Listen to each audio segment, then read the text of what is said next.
सोया के युधिष्ठिर की रात सोए युधिष्ठिर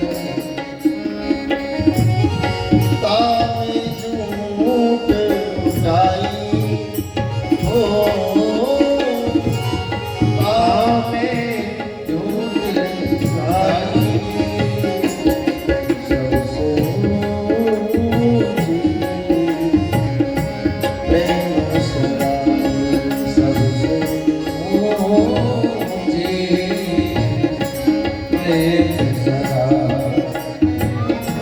सूर क्रूर इस लायक सूर क्रूर इस लायक के लग करत बड़ाई हो के लग करत बड़ाई सबसे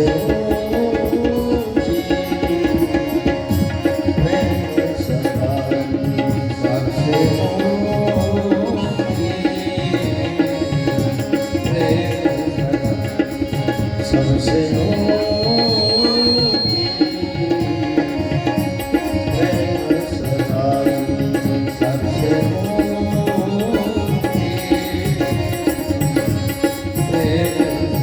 राजा राम राम राम राजा राम राम राम राजा राम राम राम राजा राम राजा राम राम राम राजा राम राम राम राम राम सीताराम राम राम सीताराम राम राम सीताराम राम राम सीताराम राम राम सीताराम राम राम राम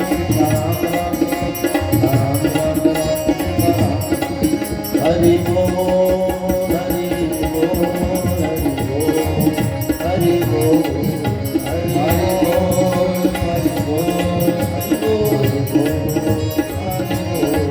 राधे बोल राधे बोल राधे बोल राधे बोल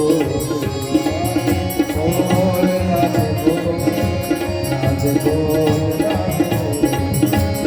हरि हरि बोल मन हरि हरि बोल ये सब बात बोल हरि हरि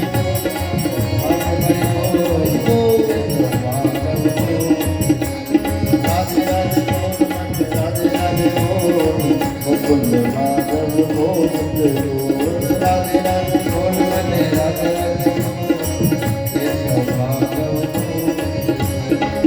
राधे बोल बने राधे राधे बोल मुकुंद माधव गोविंद राधे राधे बोल बने राधे राधे बोल मुकुंद माधव गोविंद हरि बोल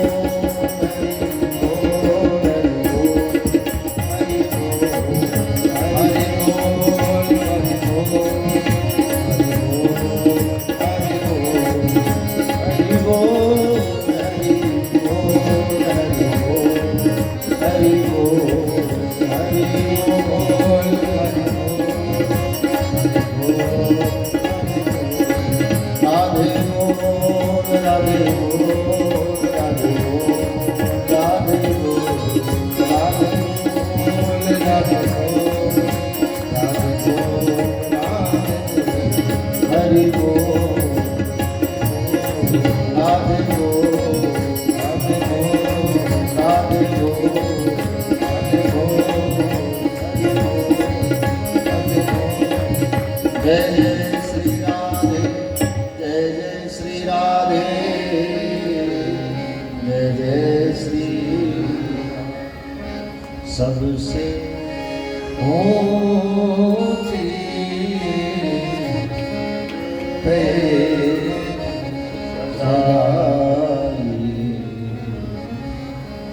सबसे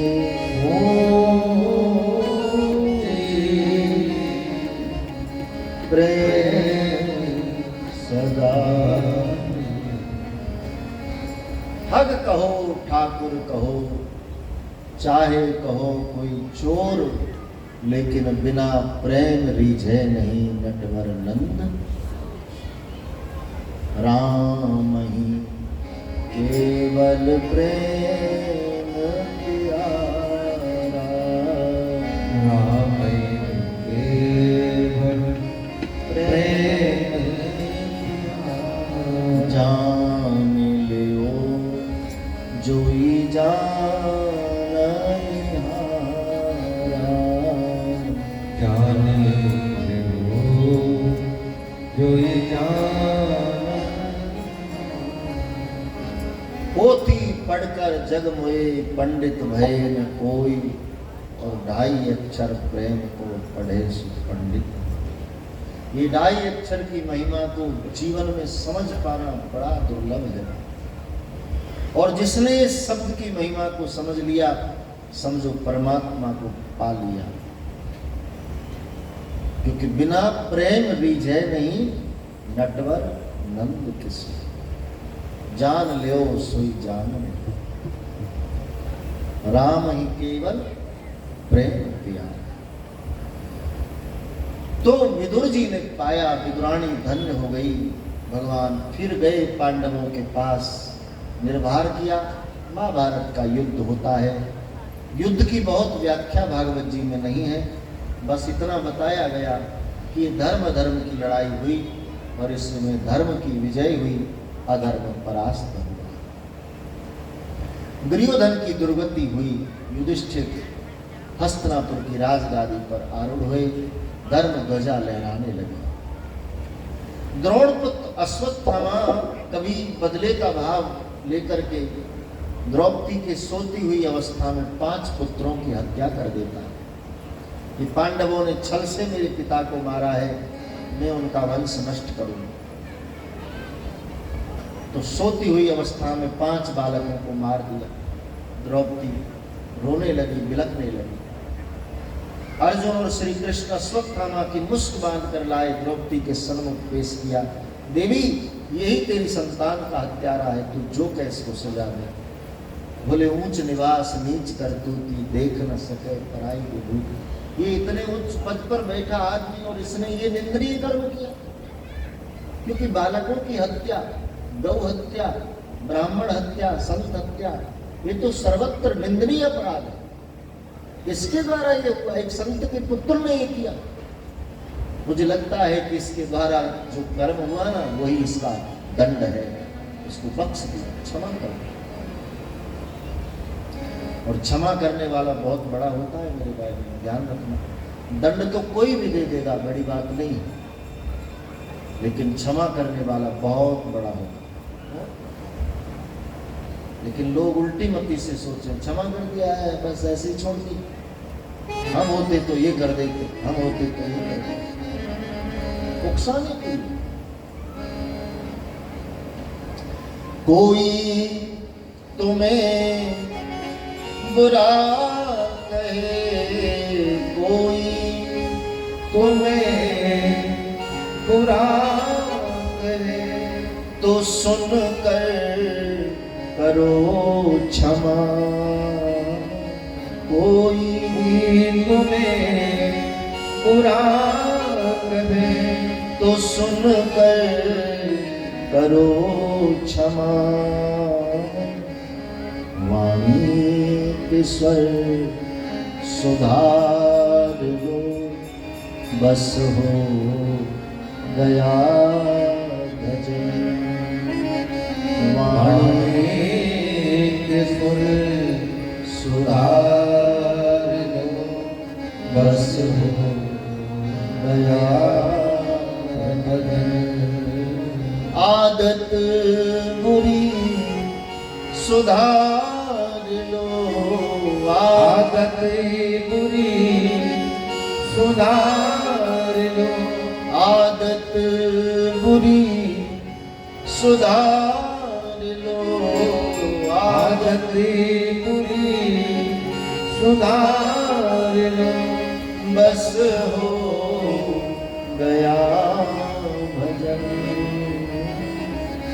मन की तरंग मार लो, बस हो गया भजन। मन की तरंग बस हो गया। दंड देना बड़ी बात नहीं, क्षमा करना बहुत बड़ी बात। क्षमा बड़न को चाहिए, छोटन को उत्पात। उत्पात करने वाले सदा छोटे होते हैं और उत्पात पर बार बार क्षमा करने वाले बहुत बड़े होते हैं। लेकिन संसार में बदला और बदला लेना, जैसे कि संग तैसा व्यवहार करना, ये स्वभाव बन गया।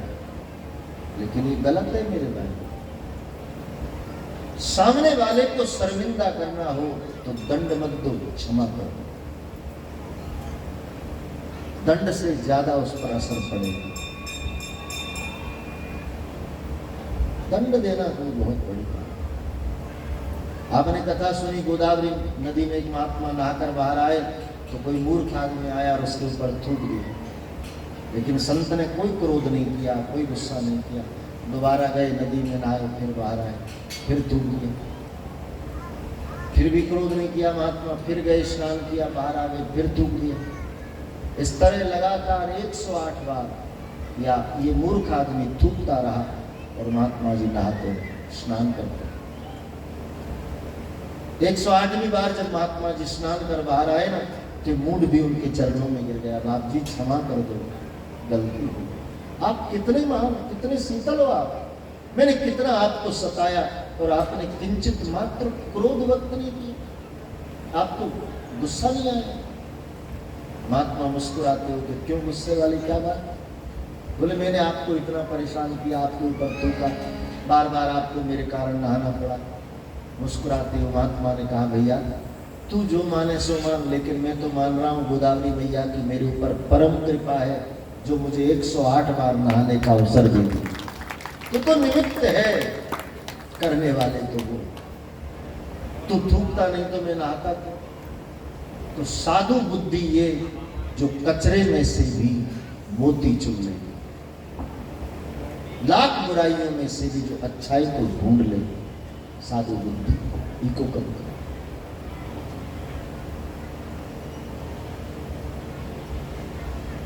तो क्षमा बहुत बड़ी बात है, क्षमा करो। फिर अश्वत्थामा ने बदले का भाव लिया कि पांडवों का समूल भी मैं नष्ट करूंगा और ब्रह्मास्त्र लेकर उत्तरा की कोप पर प्रहार करूंगा। और उत्तरा ने अपनी ओर लोहा जलता हुआ आते देखा, रो पड़ी, बिलक पड़ी। बाके बिहारी रे दूर करो दुख मेरा, ओ बाके बिहारी रे दूर करो दुख मेरा, दूर करो दुख मेरा, ओ मेरे श्याम दूर करो दुख मेरा, ओ मेरे श्याम दूर करो दुख मेरा, ओ गिरवर तारी रे दूर करो दुख मेरा।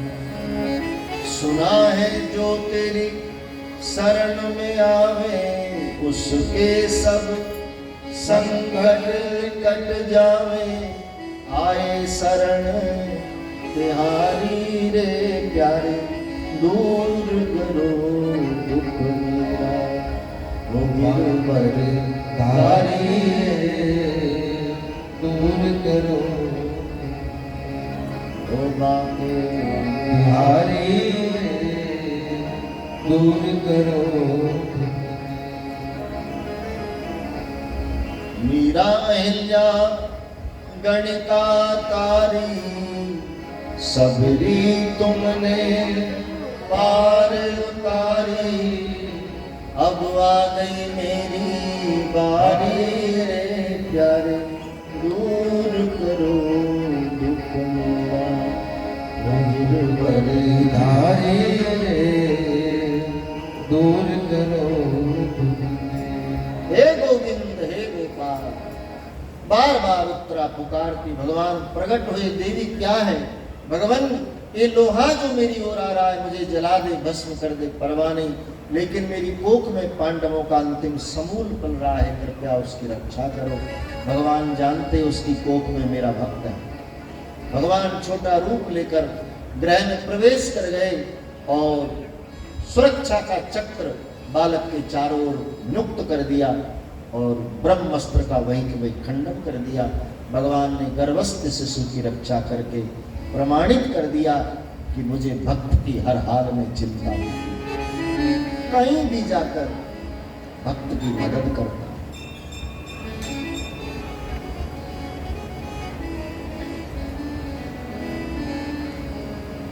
समय व्यतीत हुआ। श्री कृष्ण पांडवों से विदाई लेकर द्वारिका चले गए। समय आने पर उत्तरायण श्रेष्ठ पुत्र को जन्म दिया, जिसका नाम संत महात्मा और ब्राह्मणों ने परीक्षित रखा है।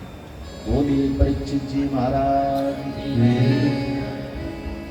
बालक परीक्षित का लालन पालन देख रेख बड़ी अच्छे से की गई।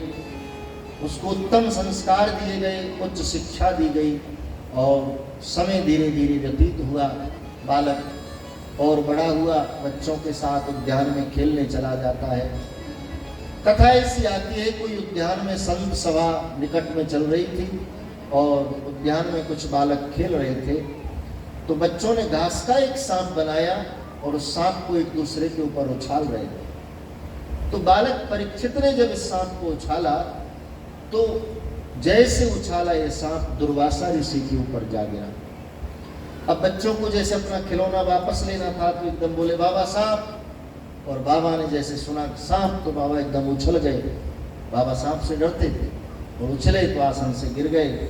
लेकिन जब बाद में पता चला कि तो घास का सांप है तो दुर्वासा क्रोध आ गया कि मूढ़ बालक, तू संत का उपहास करता है, मेरा श्राप है कि तेरी मृत्यु का कारण सर्पदंश ही होगा। श्राप दे। युधिष्ठिर महाराज को पता चला, संत के चरणों में गिर गए। बाप जी, ये बालक है, अबोध है, उसको इतनी कड़ी सजा। फिर विनम्र भाव से बोले कि ब्रह्म वाक्य जनार्दन जो बोल दिया उसको तो पलटना मुश्किल, लेकिन इतना कहेंगे कि जब उसकी मृत्यु का समय आएगा तो मरने से 7 दिन पहले इसको बोध हो जाएगा, समझ में आ जाएगा और 7 दिन में ही अपनी मरण को सुधार लेगा। ऐसा कहकर दुर्वासा जी चले गए। अब बहुत दिन बीते। श्री कृष्ण ने अर्जुन को द्वारिका भेजा कि प्रभु को लिवा लाओ। अर्जुन द्वारिका गए तो देखा समुद्र में डूब चुकी है द्वारिका। भगवान स्वधाम जा चुके। कुछ गोपियों को यहाँ पाया, लेकर आ रहे थे, रास्ते में भीलों ने लूट लिया। पूरी कथा युधिष्ठिर महाराज को सुनाई। महाराज को समय का ज्ञात हो गया कि अब कलयुग आने वाला है और द्वापर जाने वाला है। कलयुग असत्य का युग, हमारा उसमें निर्वाह नहीं। इसलिए सभी पांडवों ने निर्णय कर लिया कि अब चल देना चाहिए। सुपौत्र परीक्षित को शासन सौंप करके 5 भाई उत्तराखंड की यात्रा पर निकल गए और अपनी अपनी भजन साधना के प्रताप से समय आने पर अपने तेज को परम तेज में सम्मिलित कर दिया। पांडवों का शुभ देहवासन हुआ। सृष्टि पर राजऋषि परीक्षित का शासन है और परीक्षित सुशासन देने में सफल रहे। संत ब्राह्मणों का आदर होता है, बड़ी लोग की सेवा होती है, दीनों पर दया की जाती है, असहायों को सहारा दिया जाता है। परीक्षित के शासन काल में कोई दुखी नहीं। एक दिन कलयुग के आने की सूचना मिली कि कलयुग आ गया है, तो महाराज घोड़े पर सवार होकर गए। धनुष बाण संधान है तो देखा एक राज पोशाक पहने आदमी गाय और बैल को प्रताड़ित कर रहा है। महाराज ने देखा कि मेरे शासन काल में पहली घटना में देख रहा हूं कि कोई मूढ़ हमारे माता पिता को दुखी कर रहा है। एकदम दर्शन संधान कर लिया है कि मैं छोड़ू नहीं इसको। कलिकाल को लगा कि बचना है तो शरणागत होना पड़ेगा और परीक्षित के चरणों में आकर त्राहिमाम त्राहिमाम बोले, दुष्ट तू है कौन? पोशाक जरूर राजसी पहनी, लेकिन तू राजपूत नहीं, कौन है? बोले महाराज मैं कलिकाल, मैं युगपद निर्वाह के लिए धरती पर आया हूं प्रभु। सतयुग अपने समय का निर्वाह करके चला गया, त्रेता चला गया, द्वापर चला गया, अब मेरा काल है, मैं कलिकाल हूं। पूरी पृथ्वी पर मैं घूमा लेकिन सशक्त पहरा आपका देखा। कैसे आपसे भेंट मुलाकात हो, इसलिए कौतुक करना पड़ा। प्रभु मुझे स्थान दो। बोले जब तक सृष्टि पर परीक्षित का शासन है तुझे कोई जगह नहीं मिली। महाराज मैं स्वेच्छा से नहीं आया, मैं विधान बस आया, और विधान ब्रह्मा ने बनाए हैं, आप तोड़ सको तो तोड़ दो। तब लगा कि विधान ने बनाए विधान को तो हमें निर्वाह करना है, तोड़ना नहीं। चलो विधान में यदि कलयुग का धरा पर मौजूद रहना है तो मैं उसको मेरी मर्जी से रखूंगा। और कलयुग को 4 स्थान दिए। मदिरा द्यूतो पर संग हिंसा चतुर्थे युक्तेन कल दिशा एकात्मने श्रद्धे भक्ति नाम संकीर्तनम च सेवितो। कलयुग में गुण भी बराबर है, अवगुण भी बराबर है, अच्छाई भी बुराई भी, दोनों चीज बराबर है। कलयुग को 4 जगह दी। मदिरा, द्यूत और परसंग और हिंसा, ये 4 जगह। समझिएगा, मदिरा माने शराब। शराब में कलयुग बैठा है। हम कहें आप मानो, ऐसा नहीं। जो पीता हो उसके बुद्धि को देखना जरा ठीक से, क्या कौतुक करता है। पीने वाला कभी नॉर्मल होता है? नहीं। पड़ोसी को गाली देगा सबसे ज्यादा। पीने वाले के पड़ोसी बहुत परेशान, कहीं तो घर बेच देते, रहना नहीं है, रोज का नाटक तब तक से। परिवार परेशान, और सबसे ज्यादा उसकी पत्नी परेशान, क्योंकि उसकी सब चोट उस पर चलती है। मारेगा, ये करेगा, बच्चों को परेशान। उत्पात बुद्धि में अपने आप उतर जाता है जब मदिरा पान होता है।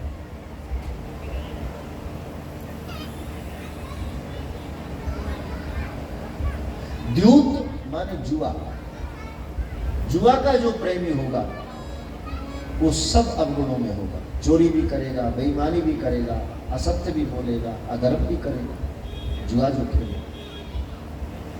मदिरा, द्यूत, परसंग यानी धर्म प्रतिकूल संग, उसमें कलयुग का दोष। और हिंसा, अकारण हम अपने स्वार्थ के लिए दूसरों को सताएं, उस हिंसा में कलयुग का प्रवेश होता है, बर्बाद कर देता है। बोले इतने स्थानों पर तो रहे। कलयुग के महाराज इतनी अभद्रता है क्या मेरे अंदर जो आपने ये स्थान मुझे दिए? मेरी अच्छाई दिखाई नहीं देती आप? बोले तेरे अंदर अच्छाई कि हाँ, मेरे अंदर वो अच्छाई है प्रभु जो सतयुग में नहीं थी, त्रेता में नहीं थी, द्वापर में नहीं थी, जो मुझ कलयुग। बोले ऐसी क्या अच्छाई? कलयुग कहता है कि सतयुग में प्राणी को परमात्मा ध्यान से मिलता था, त्रेता में प्राणी को परमात्मा यज्ञ से मिलता था, और द्वापर में प्राणी को परमात्मा पूजन से मिलता था। मेरे काल में नयोति ध्यानम यज्ञम नयोति पूजनम अर्चनम वंदनम नयोति केवल नाम संकीर्तनम ही सेवित। केवल हरि नाम कीर्तन प्राणी गाए तो सहज कलिकाल में बेड़ा पार होगा। बाबा जी कहते कलयुग केवल नाम आधारा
केवल नाम राम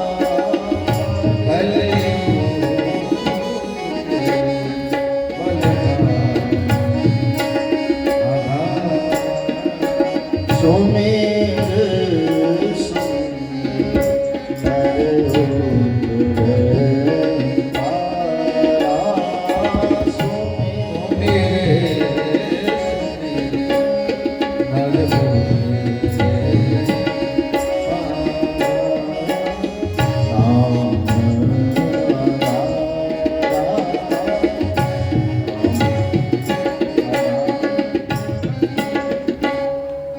केवल हरि नाम नाम संकीर्तनम यस्य सर्व पाप प्रणाशनम प्रणामो दुख समनस्तम नमामि हरिम परम नमामि हरि हरि नाम कीर्तन गाओ।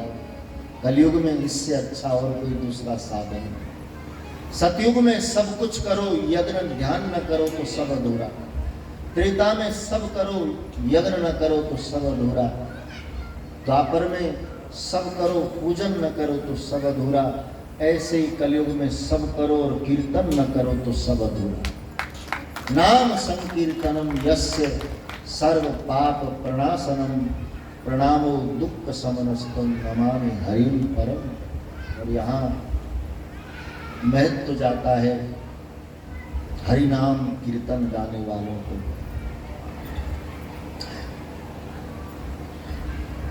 भारत की धरती पर करीब करीब हर प्रांत में हमने देखा है अपनी अपनी भाषा में सब हरि नाम कीर्तन गाते और उसमें महिला मंडल को ज़्यादा श्रेय देते, क्योंकि मातृशक्तियों ने जहाँ तहाँ 10-20 इकट्ठे हरि मंडल बनाया।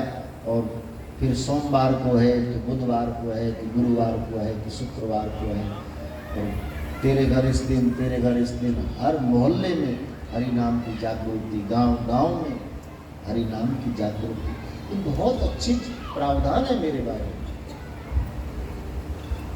हमारे बरसाने में परम पूज्य रमेश बाबा जिनकी पहल रही हरि नाम कीर्तन के लिए, हमारे गांव के, अब उत्तर प्रदेश में आता है बरसाना और कामा राजस्थान में आ जाता है।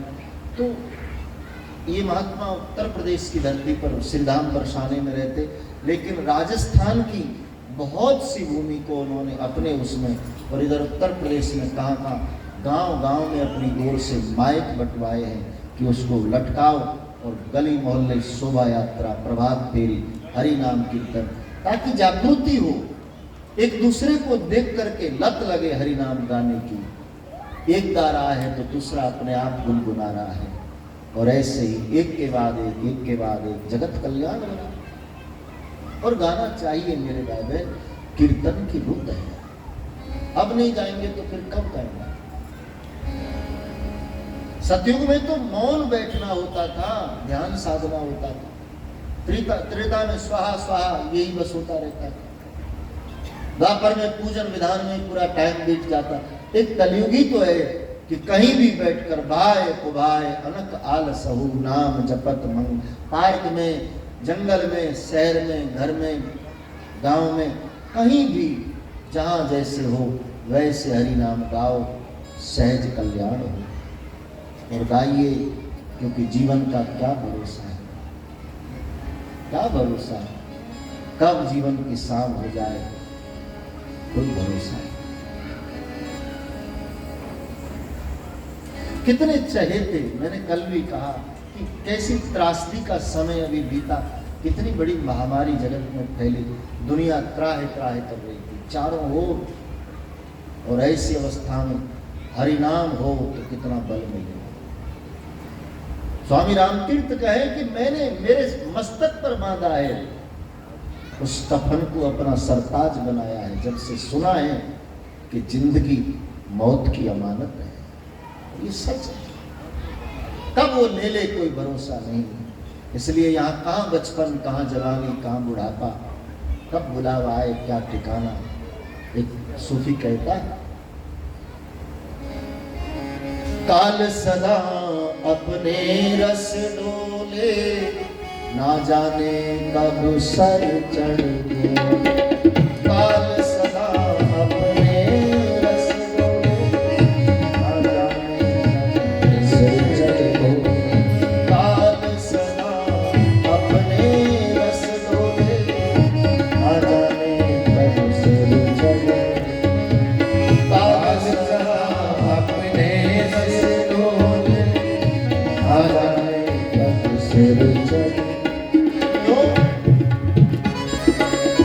हरि का नाम जपो निस्वास, हरि का नाम जपो निस्वास, हरि का नाम जपो निस्वास, हरि का नाम जपो निस्वास। इसमें 10 बरस महीना का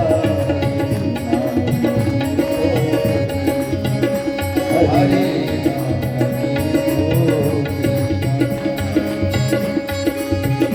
इसमें 10 बरस महीना का नाम तो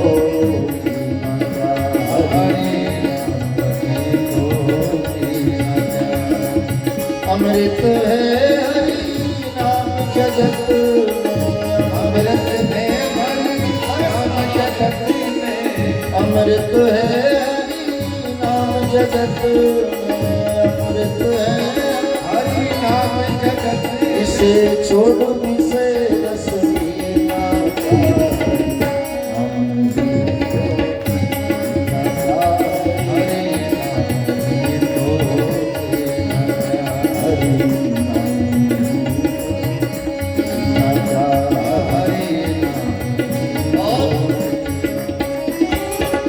तीरथ है हरि नाम हमारा, तीर्थों फिरता तीरथ है हरि नाम, जहाँ है वहीं तीर्थ है, जो जिन जगदम तीरथ है हरि नाम हमारा, तीर्थों फिरता तीरथ है हरि नाम हमारा, तीर्थों फिरता और पूरा जीवन घूमे, आज यहाँ कल वहाँ परसों वहाँ, लेकिन अंत में अभी कहता है अंत समय हरि नाम नायो, अंत समय हरि नाम नायो, अंत समय हरि नाम नायो, अंत समय हरि नाम नायो। तो काशी और मदीना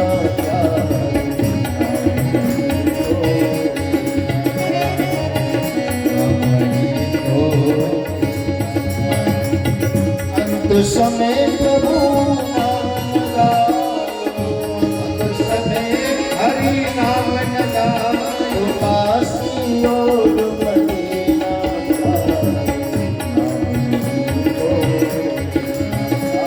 हरि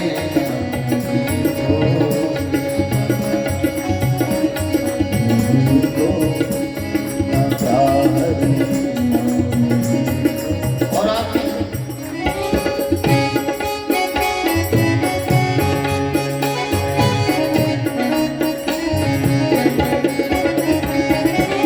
भूषण से सब अंग सजाए, रसना पर हरि नाम गाए। भूषण से सब अंग सजाए, रसना मेरे नाम।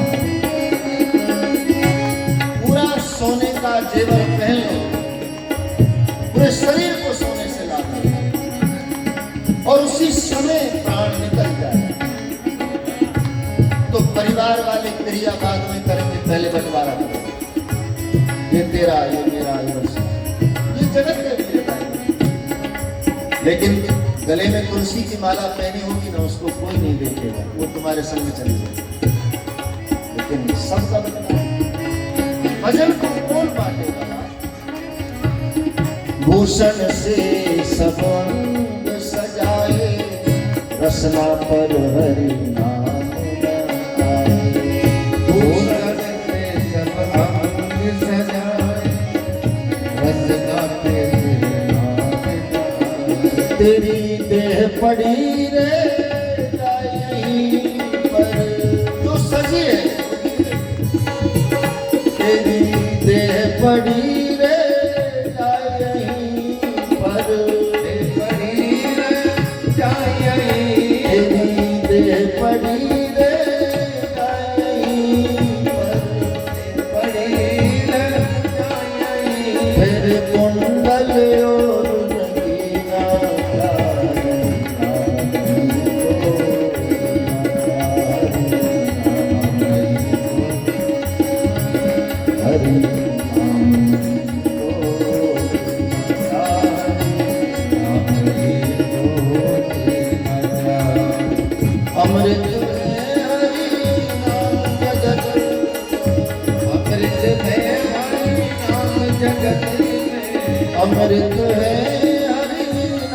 जगत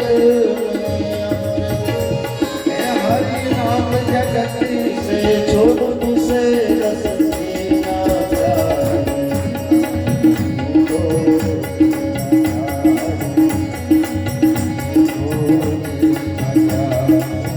अंत समय प्रभु नाना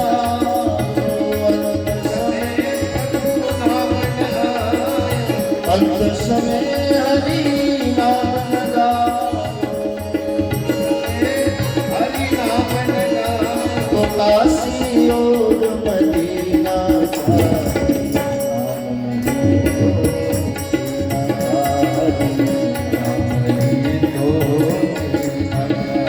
जय राधे राधे राधे राधे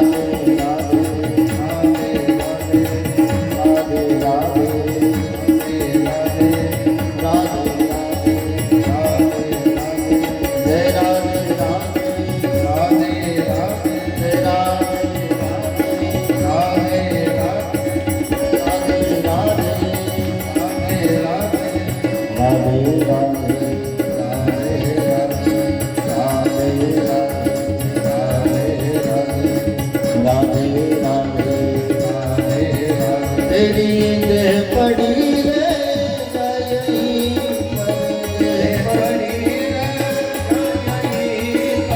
देह पड़ी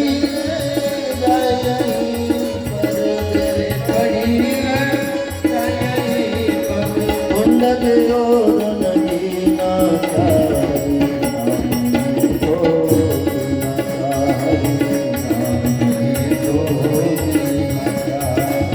अमृत है हरि नाम जगत में अमृत है हरि नाम जगत में अमृत है हरि नाम जगत है हरि नाम जगत इसे छोड़ इसे रस पीना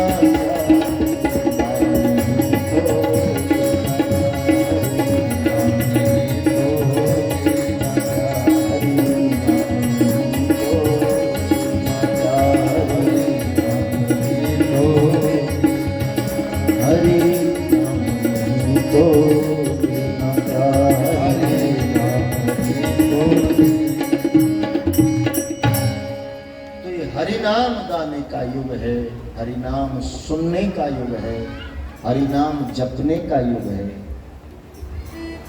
कलयुग सम नहीं आम युग, इसके समान दूसरा कोई युग नहीं है मेरे भाई। जरूर बुराइयों के लिए उसका बहुत उदाहरण हम सुना करते हैं, दिया करते हैं, लेकिन कलयुग के जैसी अच्छाई भी हर युग में नहीं है। सोचो आप, ध्यान से बहुत कठिन, यज्ञ से बहुत कठिन, पूजन से भी कठिन, लेकिन कीर्तन में क्या कठिनाई है। और वो भी भाई को भाई अनक आलसहु नाम जपत मंगल 10 दिस। तुम कपड़े धो रहे हो तो भी हरि नाम गालो, तुम भोजन बना रहे हो तो भी हरि नाम गालो, तुम ऑफिस में कलम चला रहे हो तो भी हरि नाम गालो, तुम रास्ते में जा रहे हो तो भी हरि नाम गालो। कोई आसन सुव्यवस्था की आवश्यकता नहीं, कहीं सामग्री चाहिए नहीं। कितना सुलभ है, सोचो आप। और इतने सस्ते युग में भी हम रह गए तो फिर दिग है हमारी। सुनो उमा वो लोग अभागे, तज हरि भजन विषय अनुराग। भगवान महादेव कहे इतने सरल, इतने सहज युग में भी कोई रह गया, ये नाम प्रधान युग में भी विषयों में कोई आसक्त हो गया तो अभागा ही हो सकता है, अभागा। तो कलयुग का प्रधान साधन है हरि कीर्तन। नाम लेने से तर जाएगा तू पार भव से उतर जाएगा। नाम लेने से तर जाएगा, पार भव से उतर जाएगा कृष्ण कहने से तर जाएगा पार भव से बड़ी मुश्किल से मौका मिला,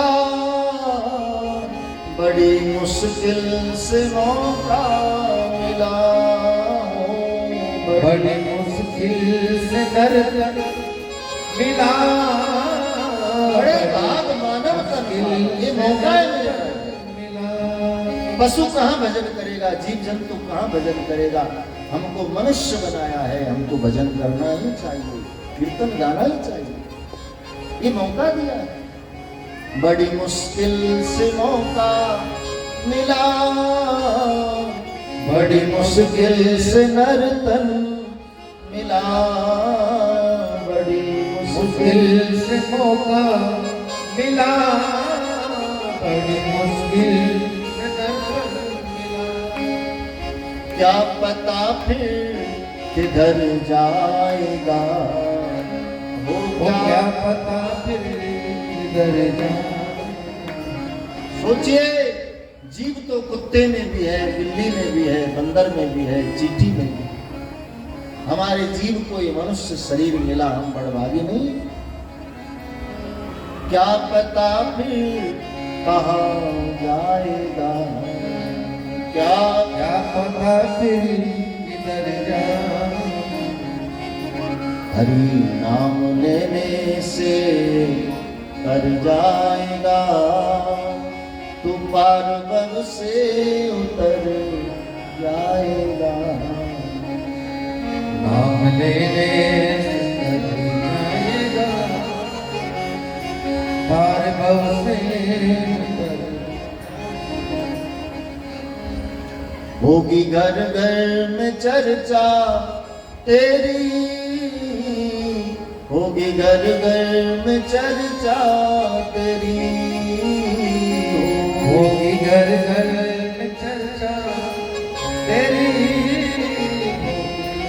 होगी घर घर में चर्चा तेरी। काम ऐसा जो कर जाएगा, हो काम ऐसा जो कर जाएगा। हरि नाम लेने से कर जाएगा, तू पार भव से उतर जाएगा। नाम लेने जाएगा, पार भव से। इंसान के मर जाने के बाद उसकी समाज में जो चर्चा होती है, वही उसके पूरे जीवन का रिजल्ट होता है। सदगति और दुर्गति का प्रमाण हमें यही मिलता है मेरे भाई बहन, वहां देखने जाने की जरूरत नहीं, यही प्रमाण मिलता है। इंसान के जाने के बाद समाज उसकी बुराई कर रहा हो, उसकी निंदा कर रहा हो कि अच्छा हुआ धरती का बोझ कम हो गया, बड़ा बेकार आदमी था, मर गया, अच्छा समझ लो दुर्गति होगी। और इंसान के जाने के बाद समाज में उसकी प्रशंसा हो रही हो, लोग उसकी याद करके रो रहे हों, तो समझ लो सदगति हो। ये रिजल्ट है जीवन का। काम ऐसा जो कर जाएगा, वो काम कृष्ण कहने से कर जाएगा, तू पार भव से उतर जाएगा। नाम लेने से कर जाएगा, बंदौ नाम राम रघुवर को, हेतु कृशानुभानु कर। कहूँ कहा लग नाम बढ़ाई, राम न सकहि नाम गुण गाय। अरे पत्थर तैर गए नाम के प्रभाव से, तो इंसान नहीं तैरेगा, पत्थर तैर गए। राम ते अधिक राम कर नामा, कलयुग में राम जो काम नहीं कर पाए उसके नाम ने बहुत काम किया, बहुत। राम ने तो एक सबरी के घर जाकर के उसका वो पूरा किया, लेकिन उसके नाम से आज भी कितनी सबरी का व्रत पूरा होता। राम ने एक अहिल्या का उद्धार किया, लेकिन राम का नाम कितनी अहिल्याओं का उद्धार कर रहा है। राम ने एक रावण मारा, उनका नाम आज भी काम, क्रोध, मद, लोभ, मोह रूपी करोड़ों रावण को हमारे भीतर मारता है। इसलिए बंदऊ नाम राम रघुवर को हे तु प्रसानु भानु हिम कर। तो राम नाम अधिक है कलयुग में। तो कलयुग ने अपनी अच्छाई रखी, प्रभावित हुए महाराज परीक्षित और उसको स्वर्ण निवास दे दिया कि सोने में तू वास कर। तो स्वर्ण निवास दे करके यहाँ से महाराज चले जाते हैं। फिर कथा ऐसी आती है कि स्वर्ण मुकुट पहना आखेट करने गए और समीक ऋषि को ध्यानस्थ मुद्रा में देखा तो गलत अर्थ मन में कर लिया कि महात्मा दम्भ कर रहा है, उसको तो दंड मिलना चाहिए। सो मरा सांप उसके गले में पहना, मरा सांप गले में पहना दिया और आ गए। लेकिन राजा के हाथों ये जो अपराध हुआ ना, इसमें राजा दोषी नहीं, परीक्षित दोषी नहीं, दोषी सोने का मुकुट है जो महाराज की मस्तक पर है। क्योंकि मुकुट पांडवों का नहीं है, ये जरासंध का मुकुट है। युद्ध के दौरान भीम आदि ले आए छीनकर और रख दिया अपने खजाने। अब कैसे कहूं उसका वर्तन हो, और उसको अवसर मिल गया कि महाराज की बुद्धि प्रभावित करे, महात्मा का अपमान करवाए। साधु अवज्ञा कर फल ऐसे, जरई नगर अनाथ के जैसे। संत का अपराध करे, भगवान के मैं मेरे अपराधी को छोड़ू और भक्त के अपराधी को कभी न छोड़ू। बहुत बड़ा अपराध हो गया। समीक ऋषि के पुत्र श्रृंगी ऋषि को पता चला कि मेरे पिता का कोई अपमान कर गया, सुतौष की नदी का जल हाथ में ले उसी क्षण श्राप दे दिया। इति लंघयति मर्यादा तक्षको सप्तमे हनि। आज से 7वें दिन उसे तक्षक सर्प रसे। पिता के पास आए, पूरी कथा बताई। महाराज समीक को बड़ा खेद हुआ कि वो वरदान का पात्र है, श्राप कैसे दिया। और महाराज परीक्षित तो जैसे मुकुट उतारा तो अपनी बुद्धि अवस्था में आई तो प्रायश्चित की अग्नि में जलने लगे। हे प्रभु, मेरा राज्य, प्रजा, पत्नी, पुत्र सब नष्ट हो जाए, लेकिन संत के अपमान का कैसे भी प्रायश्चित हो जाए। साधु सम्मान, साधु सेवा और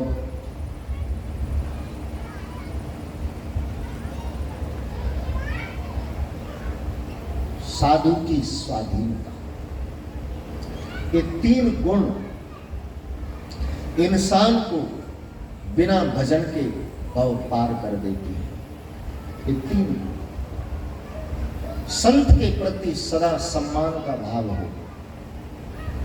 फिर उसकी वो हमें नहीं देखनी कि वो कौन से संप्रदा का है, कौन से पंथ का है, कौन से स्वरूप का है। नहीं, मैंने कल भी कहा कि साधु वो जो भगवान से प्रेम करता है, लेकिन संत वो है जिससे भगवान प्रेम करता है, परमात्मा प्रेम करता है। उदो तुम सारी के संत मोहित। संत के प्रति ऐसी भावना उसको बिना भजन पार करवा दी। तो सेवक है, सदा स्वाधीनता स्वीकार करने वाला और सदा सम्मान करने वाला, कैसे इसके हाथों ये हो। हे महाराज परीक्षित, सावधान हो जाओ, तुम्हें श्राप लग गया है। और दुनिया में पहला आदमी सुनने को मिला जो दंड, मृत्यु, दंड के रूप में मृत्यु की सूचना पाकर के प्रसन्न हो रहा है कि मैंने जो किया उसका फल मुझे मिल गया। सब मोह से निवृत्त होकर के और उसी क्षण चल दिया ठाकुर जी को मनाने के लिए। श्री सुखदेव जी महाराज की प्रागट्य स्थली की ओर अब कथा जाती है, जिसमें हम कल जाएंगे, क्योंकि समय की महिमा ये कहती है कि अब आरती की ओर चलना चाहिए। क्योंकि प्रसंग में जाएंगे तो फिर प्रसंग पूरा है। अब सुखदेव जी महाराज के प्रागट्य में जाएंगे तो फिर सुखदेव परीक्षित के मिलन के बिना उसको छोड़ नहीं सकते, और मिलाने जाएंगे तो 8 बजेंगे। आपको राजी हो तो मैं चलूँ? कल 7:15 बजे तक के लिए बोला था, कल 7:30 बजे तक। धीरे धीरे बढ़ते चलेंगे ताकि आपको भी पता न चले और आनंद में समय। बाकी बहुत बहुत बहुत आनंद रहा है ठाकुर जी की कृपा से। साप्ताहिक विधान में ये परम आनंद का वातावरण हम सबको मिला है। बहुत बहुत आनंद, बहुत बहुत प्रभु की कृपा, क्योंकि उसकी कृपा के बिना कुछ भी संभव नहीं है। ठाकुर जी की कृपा बरसी है तो हम सब उसका विधिवत आनंद ले रहे हैं। आइए अब हम विराम की ओर, आरती की ओर चलेंगे। उससे पहले भजन का आनंद लेते हुए उस तरफ चलेंगे।